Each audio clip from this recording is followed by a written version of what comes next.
This isn't a story about revenge. This is a story about what happens when silence becomes louder than words. I never thought I'd walk into my daughter's workplace and find her on her hands and knees, scrubbing grout between floor tiles with a toothbrush. But that's exactly what I saw on a cold November afternoon in downtown Toronto. My daughter's name is Sophie. She's 32 years old, graduated with honors from the University of British Columbia with a degree in business administration, and worked her way up to regional manager at a retail chain before she met David Chen. David was charming, successful, from what Sophie called a good family. They dated for 2 years before he proposed. I liked him well enough at the wedding, though I barely spoke to his father beyond a handshake and some pleasantries about the weather. Richard Chen owned Chen and Associates, a mid-sized marketing firm in Toronto. During the engagement, Richard made an offer that seemed generous at the time. He told Sophie that once she married into the family, there would be a place for her at the company. David was already VP of Client Relations. Richard painted a picture of them building something together, a family legacy. Sophie was hesitant. She had her own career, her own path. But David convinced her it was an opportunity they couldn't pass up. "We'll be working together," he said, "building our future side by side." 3 months after the wedding, Sophie gave her notice at the retail chain and started at Chen and Associates. That was 8 weeks ago. I'd retired from my position as chief financial officer at a manufacturing firm 5 years earlier. My wife passed 2 years after that, and since then I'd kept myself busy with consulting work, golf, and visiting Sophie when I could. She lived in Toronto, I lived in Ottawa. We talked every Sunday, like clockwork. Except the last 4 Sundays, she'd canceled our calls. Work was busy, she said. She was adjusting to the new role. She sounded tired. I told myself it was normal. The stress of a new position, a new marriage, a new city since she and David had moved into a condo closer to the office. But something in her voice during that last canceled call made my chest tighten. She didn't sound tired. She sounded defeated. So I drove to Toronto, 3 hours down the 401, through gray November sleet. I didn't tell her I was coming. I wanted to surprise her, take her to lunch, see how she really was. I arrived at Chen and Associates just before noon. The office was on the 14th floor of a glass tower near the financial district. Modern, expensive, the kind of place that screamed success. The receptionist told me Sophie was in the break room. I found the break room. She wasn't there. What I found was a middle-aged woman in a Chen and Associates polo shirt who looked at me with something like pity when I asked where Sophie was. "Try the executive washroom," she said quietly. "Second floor. Mr. Chen Sr. had her cleaning it this morning." I took the stairs down. The executive washroom was labeled with a brass plaque. I pushed open the door. Sophie was on the floor between 2 urinals, wearing yellow rubber gloves that went up to her elbows, scrubbing the grout with a toothbrush. Her hair was pulled back in a messy ponytail. There were dark circles under her eyes. She didn't see me at first. She was too focused on the grout, scrubbing so hard her knuckles were white. "Sophie." She looked up. For a moment, she just stared at me, frozen. Then her face crumpled. She tried to stand, slipped on the wet floor, caught herself against the wall. The toothbrush clattered into the urinal. "Dad." Her voice broke on the word. "What are you doing here?" I couldn't speak. I just looked at my daughter, my brilliant, capable daughter, wearing rubber gloves in a men's bathroom, and felt something cold settle in my chest. "Sophie, what is this?" She pulled off the gloves, wouldn't meet my eyes. "I'm just helping out. We're short-staffed in maintenance, and Richard asked if I could pitch in until they hire someone new." "You have a business degree. You were a regional manager." "I know, Dad. It's just temporary. It's fine." "Does David know you're doing this?" Something flickered across her face. "David thinks it's good for me. He says everyone needs to understand how the company works from the ground up. It builds character." The cold in my chest spread. "How long have you been doing this?" 3 weeks. "And before this?" She looked away. "I started in the mailroom. Then I moved to data entry. Then filing. Then this." I wanted to grab her hand and pull her out of that building right then. But Sophie was 32 years old. She'd made her choices. Instead, I said, "Come have lunch with me, please." She shook her head. "I can't. I have to finish this by 1. Richard checks. Richard checks the bathroom grout. He checks everything I do. We stood there in that bathroom, my daughter and I, and I realized she wasn't going to leave. Not yet. She was still holding on to the belief that this was temporary, that it was some kind of test, that if she just worked hard enough, proved herself enough, they'd see her value. I'd seen this before, in business. The way people could be ground down, made to accept less and less until they forgot they deserved more. "I'll wait," I said. "I'll take you to dinner after work." Relief crossed her face. "Okay, that would be nice. But Dad, please don't say anything to Richard or David. They're letting me prove myself. I don't want them to think I complained." I nodded, but I didn't promise. I left the bathroom and went looking for Richard Chen. I found him on the top floor, in an office with floor-to-ceiling windows overlooking the Toronto skyline. He was on the phone, feet up on his desk, laughing. When he saw me through the glass wall, his expression shifted to something polite but cold. He held up one finger, made me wait outside while he finished his call. 5 minutes later, he opened the door. "Mr. Morrison, what a surprise. David didn't mention you were visiting. He didn't know." I stepped into his office without waiting for an invitation. "I came to see Sophie." She's adjusting well, I think. Hard worker, that one. Doesn't complain." I found her scrubbing bathroom floors. Richard sat down behind his desk, laced his fingers together. His smile didn't change. "We believe in understanding the business from every angle here. Sophie's getting a comprehensive education in how the company operates. She has a degree and 5 years of management experience in retail." He said it like the word tasted bad. "This is a professional services firm. Different world. Sophie needs to learn how things work here before we can consider her for a more senior role." "And how long does this learning process take?" "As long as it needs to." I kept my voice level. "Where's David in all this? What's his role?" "David is VP of Client Relations. He works with our top accounts." Richard leaned back in his chair. He suggested Sophie start at the bottom, actually. He knows his wife's capabilities better than anyone. He thought it would be good for her to earn her place rather than have it handed to her because of who she married. There it was. The justification, the rationalization. David had thrown Sophie to his father like bait, and Richard had taken it. "I see." I stood up. "Thank you for your time." Richard looked surprised that I was leaving so easily. "Of course. Give my regards to Sophie.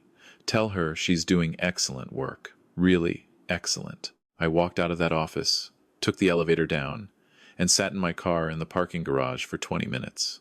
I called my former colleague, James Wu, who now ran a boutique corporate investigation firm. James had worked with me for 15 years. I trusted him. "James, I need a deep dive on a company. Chen and Associates, Toronto, everything. Financials, client list, employee turnover, legal issues, whatever you can find. And I need it yesterday." "How deep?" "Deep enough to see if they're hiding bodies." James was quiet for a moment. "Personal?" "Very. I'll have something for you by tomorrow morning." I hung up and went back inside. I spent the rest of the afternoon in the lobby cafe, drinking coffee I didn't taste, watching employees come and go. I saw David leave at 4, laughing with 2 other men in expensive suits. Didn't even glance toward the elevators where Sophie was presumably still working. At 6, Sophie came down. She looked exhausted. When she saw me waiting, she tried to smile. "Ready for dinner?" We went to a quiet restaurant 2 blocks away. Sophie picked at her salmon, told me things were fine. The job was challenging but rewarding. She was learning so much. Every word sounded rehearsed. When I asked about David, her smile got tighter. "He's busy. We barely see each other. He works late most nights." "What time do you get home?" "Usually around 8. Sometimes 9 if Richard needs something finished." "And David?" "He's home by 6 most days." She caught herself. "But he has client dinners. Networking. It's part of his job." I didn't push. I just listened. By the end of dinner, Sophie looked ready to fall asleep in her chair. I drove her home, a glass condo tower near the waterfront. David's BMW was in the underground parking garage. The lights were on in their unit. "Thanks for dinner, Dad. It was really good to see you. I'm staying in town for a few days. I'd like to see you again before I go back." Something like panic crossed her face. "Dad, you don't need to do that. I'm fine, really. I know you are. But I'm here anyway. Humor your old man." She hugged me, held on a little too long, then went inside. I drove to a hotel near the airport and waited for James to call. He called at 7 the next morning. You were right to be suspicious. Chen and Associates is bleeding money. They lost 3 major clients in the last year, and 2 more are about to jump ship. Richard Chen has been covering the losses by dipping into the company's operating capital. They're about 3 months from insolvency. What about employee complaints? Turnover rate is nearly 60% annually. I found 4 potential wrongful dismissal cases, 3 settled out of court with NDAs. There's also a harassment complaint that was buried, from an assistant who claimed Richard created a hostile work environment. She took a payout and left. I closed my eyes. What would it take to acquire the company? James was quiet.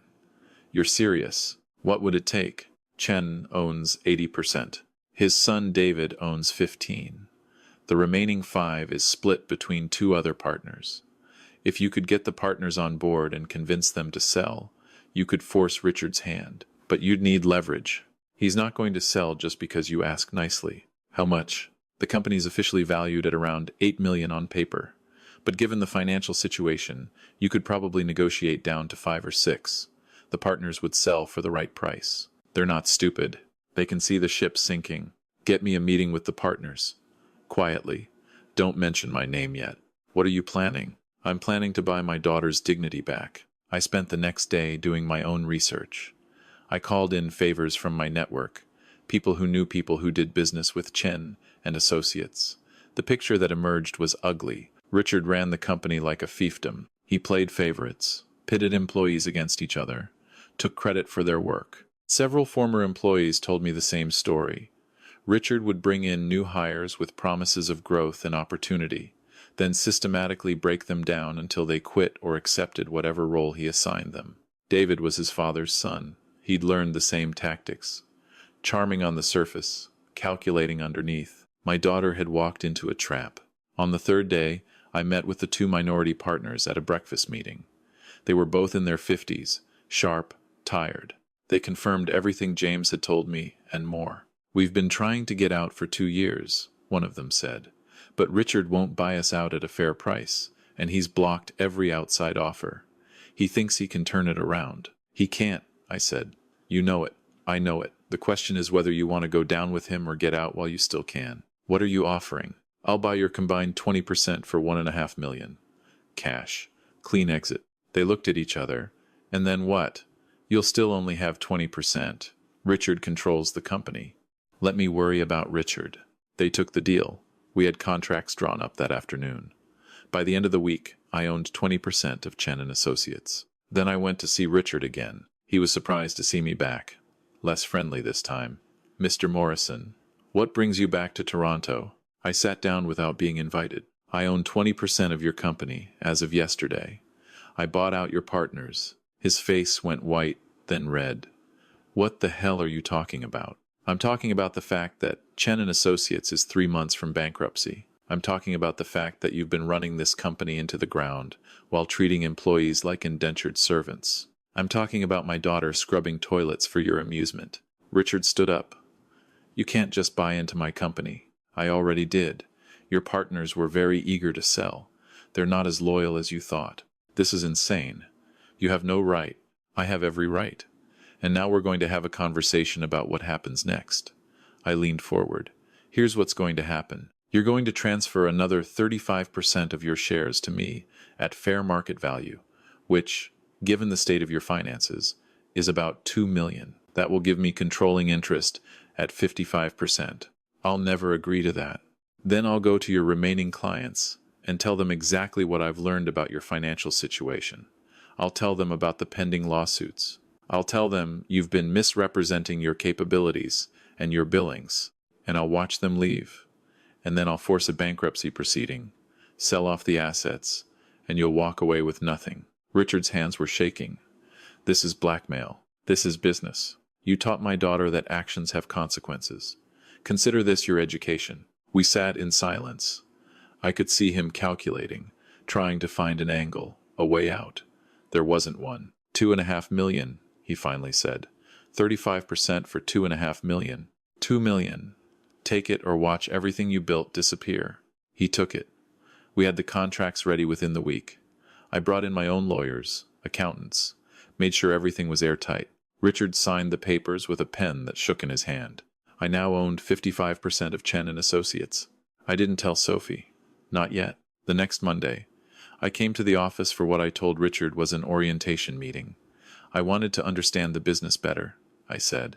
He was cold but cooperative. He knew he'd lost control. He just didn't know how much.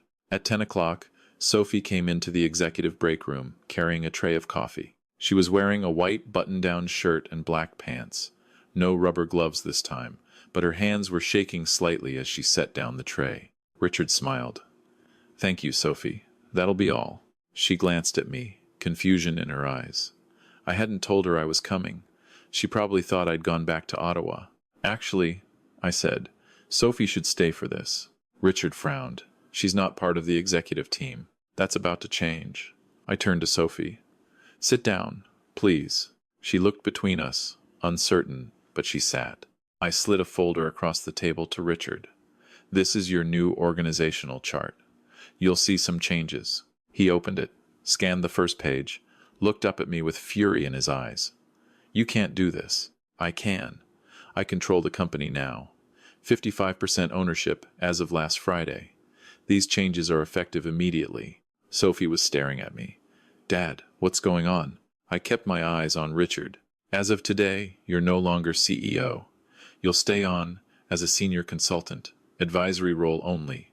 No direct reports, no operational authority. Your salary will be reduced to $120,000 annually. You'll report to the new CEO." "And who's that?" Richard's voice was ice. I looked at Sophie. "Your daughter-in-law." The room went silent. Sophie's face was completely blank, like she couldn't process what I'd just said. Richard looked like he'd been struck. "That's impossible," he said. "She has no experience. She's been here 2 months. She has a degree, 5 years of management experience, and she's been doing every job in this company for the last 8 weeks. I'd say she understands how it works better than anyone." I turned to Sophie. "If you want the job, you don't have to take it. You don't owe anyone here anything. But the company needs someone who actually knows how to run a business, and I think that person is you." Sophie's eyes filled with tears. "You bought the company. I bought controlling interest. The rest is up to you." Richard stood up. "This is a coup. This is illegal. I'll fight this." "You signed the contracts. They're legal. My lawyers made sure of that. You have 2 choices, Richard. Accept the advisory role and take your salary, or resign and take your remaining shares. Either way, you're done running this company." He looked at Sophie with something like hatred. "You put him up to this." "She didn't know," I said. "She still doesn't know half of what I found. But she's going to learn, and she's going to fix what you broke." Richard grabbed his jacket and walked out without another word. Sophie and I sat alone in the break room. She was crying, trying to stop and failing. "Why?" she whispered. "Because you're my daughter. Because I watched you scrubbing floors and I knew that if I didn't do something, you'd convince yourself that was all you deserved. Because you forgot who you were, and I needed to remind you. David's going to be furious. Probably. I don't know if I can do this." "Yes, you do. You've always known. You just stopped believing it." She wiped her eyes, straightened her shoulders. I saw something shift in her. Some part of her that had been compressed for weeks finally expanding again. "What do I do first?" "First, you go through every file, every client relationship, every employee complaint. You clean house. You fire anyone who's complicit in Richard's system. You rebuild with people who actually want to work, not just survive. And you remember that leadership isn't about making people small. It's about helping them become who they're capable of being." Sophie nodded slowly. "And David? That's your decision, not mine." She looked down at her hands. He knew what his father was doing, and he let it happen. He told me I needed to be patient, that I needed to prove myself. He watched me come home exhausted every night and said it was character building. Then you have your answer. Sophie stayed at the office until midnight that first day, going through files, making lists, planning. I stayed with her, offering advice when she asked, staying quiet when she didn't. I watched my daughter transform back into the person she'd been before David and Richard convinced her she was less. David showed up at her office around 9. He'd heard about the changes, about his father's demotion, about Sophie's new role. He was angry, defensive, tried to tell her this was all a misunderstanding, that his father was just old-fashioned in his methods, that Sophie was overreacting. Sophie listened until he was finished. Then she said, "I want a divorce." He stared at her. "You can't be serious." "I am. I'll move out this weekend. You can keep the condo. I'll keep my dignity. This is because of your father. He turned you against me." "No," Sophie said quietly. "You did that yourself. Every night you came home at 6, while I worked until 9. Every time you told me I needed to be patient, while your father humiliated me. Every time you chose him over me. You did this." David left. I didn't see him again. Over the next 6 months, Sophie rebuilt Chen and Associates from the ground up. She fired 3 senior managers who'd been part of Richard's toxic culture. She hired new people, younger, hungry, ethical. She reached out to former clients, apologized for past issues, offered competitive rates and honest service. 2 of them came back, then 3 more. The company stabilized, then it started growing. Richard came to the office twice in that first month, tried to assert authority, questioned Sophie's decisions. The second time, Sophie had security escort him out. After that, he stopped coming. He took his consulting salary and disappeared. David filed for divorce. Sophie didn't contest it. They split assets, signed papers, and that was that. She moved into a smaller apartment in the annex, closer to the office. She started seeing a therapist, processing what had happened, figuring out who she was outside of a marriage that had slowly crushed her. I went back to Ottawa but visited every month. We had dinner, talked about the business, talked about life. Sophie was different now, harder in some ways, but also more confident. She'd learned what she was capable of when pushed, and she'd learned what she wouldn't tolerate. A year after I bought the company, Sophie called me. "We're profitable again," she said. "Really profitable. And we have a waiting list of clients. I knew you could do it. I couldn't have without you. You would have, eventually. You would have left on your own. I just accelerated the timeline. Maybe. But thank you for seeing what I couldn't see, for reminding me who I was." We talked for a while longer, about expansion plans, about hiring, about the future. Before we hung up, Sophie said something that made my chest tight. "I hope I can be the kind of parent you were for me. If I ever have kids, I hope I can give them that." "You will," I said, "because you know what it looks like to be protected, and you know what it looks like to be abandoned, and you'll always choose protection." After we hung up, I sat in my study and thought about what I'd learned. I'd spent 40 years in business. I'd closed deals, managed people, built value. But none of that mattered as much as what I'd done for Sophie. Sometimes people need someone to believe in them when they've forgotten how to believe in themselves. Sometimes people need someone to fight for them when they're too tired to fight for themselves. And sometimes the most important thing you can do is show someone that they deserve better than what they've settled for. I don't regret buying that company. I don't regret forcing Richard out. I don't regret any of it, because my daughter is thriving now, leading a team, building something real, and she knows her worth. That's not revenge. That's restoration. And if you take nothing else from this, take this. If you see someone you love being diminished, being ground down, being convinced they're less than they are, don't stay silent. Don't wait for them to ask for help. Sometimes people need you to act before they even realize they need saving. Sometimes the most loving thing you can do is show someone the door they forgot existed. Sophie's still running Chen and Associates. It's been 3 years now. The company tripled its revenue. She bought out Richard's remaining shares 2 years ago. She owns it outright now. She hired David's younger brother, actually, a quiet kid who'd been overshadowed by David his whole life. Turned out he had real talent for account management. He's thriving under Sophie's leadership. Richard sends Sophie an email every Christmas. She doesn't respond. David remarried, someone his father approved of. Sophie sent a card. No hard feelings, just closure. And me? I'm still consulting, still playing golf, still visiting Sophie once a month for dinner. We laugh more now. She tells me about her work, about the challenges, about the victories. She's thinking about opening a second office in Vancouver. Last month, she told me she's dating someone. A professor at U of T, teaches economics, makes her laugh, treats her like an equal. She's taking it slow. She's learned to trust her instincts again. That's what matters. Not the money I spent, not the company I bought, not the revenge I took on Richard and David. What matters is that my daughter remembered who she was. What matters is that she's building a life on her own terms now, without anyone telling her she needs to prove her worth by scrubbing floors. Because worth isn't something you prove. It's something you remember. And if someone tries to make you forget it, they don't deserve a place in your life. That's the lesson.